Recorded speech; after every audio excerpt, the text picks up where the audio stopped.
আজকে রান্না করেছি সেই পুরনো দিনের একটা রেসিপি, আর এই রেসিপিটা রান্না করেছে আমার মেজো বোন। হ্যালো এভরিওয়ান, আসসালামু আলাইকুম। সব ভালো আছেন? আমি ভালো আছি আলহামদুলিল্লাহ।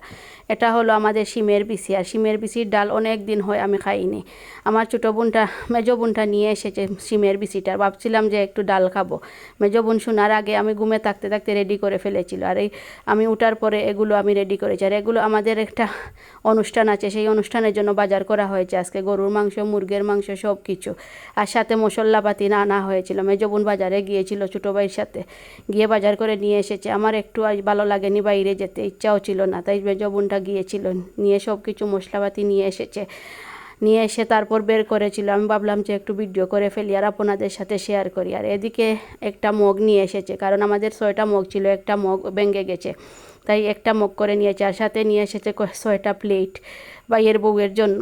বলছিল যে আমাদের প্লেট আছে, তারপরও আরও 6টা নিয়ে এসেছে, মেহমানদারি করতে হলে তো অবশ্যই লাগবে এজন্য। আর আনারস কেটে দিল ভাইয়ের বউ, আমার জামাই বসে বসে খাচ্ছে। আর এদিকে বাজার থেকে নিয়ে আসা সবজিগুলো বের করা হচ্ছে।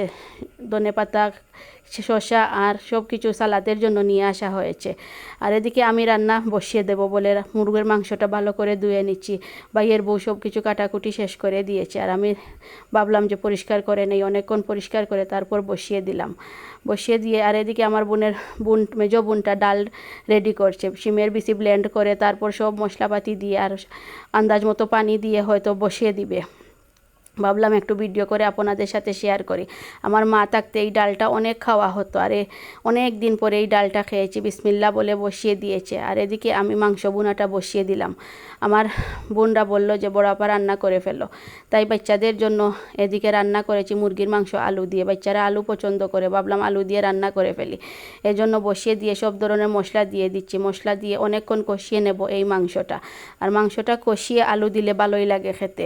মাংস আলু একসাথে দিলে আলুটা নরম হয়ে আসে, আর মাংসগুলো কেমন যেন কাঁচা কাঁচা থেকে যায়, ভালো লাগে না। তাই অনেকক্ষণ মাংস কষিয়ে আমি আলুটা ছেড়ে দেব। আলুটা দিয়ে অনেকক্ষণ নাড়াচাড়া করে আবার কষিয়ে নেব। আর কষানোর কাছে এই তরকারির মজাটা আসলেই আসে। এখন আমি আলুটা দিয়ে দিলাম। আলুটা দিয়ে অনেকক্ষণ নাড়াচাড়া করব। নাড়াচাড়া করার পর তারপর আমি গরম পানি দেবো। অন্য চুলায় আমি গরম পানি বসিয়ে দিয়েছি। গরম পানিটা দিলে আলু সিদ্ধটা অনেক সুন্দর হয়। আর এদিকে ডালটা প্রায় হয়ে এসেছে, একটু নাড়াচাড়া করে দিলাম। আর আলু আর মাংস প্রায় কষিয়ে এসেছে, অনেকক্ষণ কষিয়েছি। আর ছোটো বোন, মেজো বোনকে বললাম যে ডালটা বাগার দেওয়ার জন্য, তাই ও ডাল বাগার দেওয়ার জন্য রেডি হয়ে গেল। তারপর রসুন আর পেঁয়াজ একসাথে লাল করে ডালটা বাগার দিয়ে দিল। আর অনেক দিন পরে আমি এই ডালটা খেয়েছি, আলহামদুলিল্লাহ অনেক ভালো লেগেছে।